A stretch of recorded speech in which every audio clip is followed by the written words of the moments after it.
بسم اللہ الرحمن الرحیم۔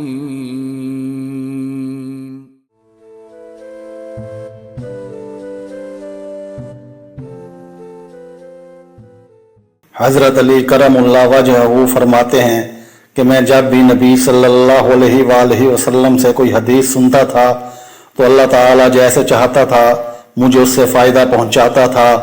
مجھ سے حضرت ابو بکر صدیق رضی اللہ تعالیٰ عنہ نے یہ حدیث بیان کی، اور وہ یہ حدیث بیان کرنے میں سچے ہیں کہ جناب رسول اللہ صلی اللہ علیہ وآلہ وسلم نے ارشاد فرمایا، جو مسلمان کوئی گناہ کر بیٹھے پھر وضو کرے، اس کے بعد 2 رکعت نماز پڑھے اور اللہ سے اپنے اس گناہ کی معافی مانگے تو اللہ تعالیٰ اس کے گناہ کو یقیناً معاف فرما دے گا۔ اس کے بعد نبی صلی اللہ علیہ وآلہ وسلم نے یہ 2 آیتیں پڑھیں، جو شخص کوئی گناہ کرے یا اپنے نفس پر ظلم کر بیٹھے پھر اللہ سے معافی مانگے تو وہ اللہ کو بڑا بخشنے والا مہربان پائے گا، اور وہ لوگ کہ جب وہ کوئی گناہ کر بیٹھیں یا اپنے اوپر ظلم کریں۔ حضرت ابو ہریرہ رضی اللہ تعالی عنہ سے مروی ہے کہ نبی صلی اللہ علیہ وآلہ وسلم نے فرمایا، پہلوان وہ نہیں جو کسی کو پچھاڑ دے۔ صحابہ رضی اللہ عنہم نے پوچھا، یا رسول اللہ صلی اللہ علیہ وآلہ وسلم پھر پہلوان کون ہوتا ہے؟ نبی صلی اللہ علیہ وآلہ وسلم نے فرمایا، اصل پہلوان وہ ہے جو غصے کے وقت اپنے نفس پر قابو رکھے۔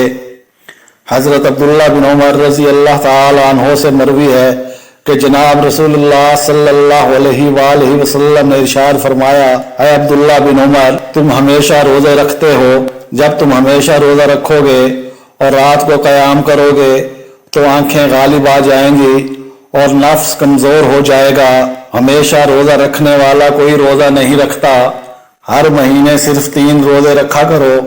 میں نے عرض کیا کہ میں اس سے زیادہ طاقت رکھتا ہوں۔ نبی صلی اللہ علیہ وآلہ وسلم نے فرمایا، پھر حضرت داؤد علیہ السلام کی طرح روزہ رکھ لیا کرو۔ وہ 1 دن روزہ رکھتے تھے اور 1 دن ناغہ کرتے تھے اور دشمن سے سامنا ہونے پر بھاگتے نہیں تھے۔ حضرت ابو ہریرہ رضی اللہ تعالی عنہ سے مروی ہے کہ نبی صلی اللہ علیہ وآلہ وسلم یہ دعا مانگا کرتے تھے کہ اے اللہ، میں 4 چیزوں سے آپ کی پناہ میں آتا ہوں، ایسے علم سے جو نفع نہ دے، ایسے دل سے جو خشیت اور خشوع سے خالی ہو، ایسے نفس سے جو کبھی سیراب نہ ہو، اور ایسی دعا سے جو قبول نہ ہو۔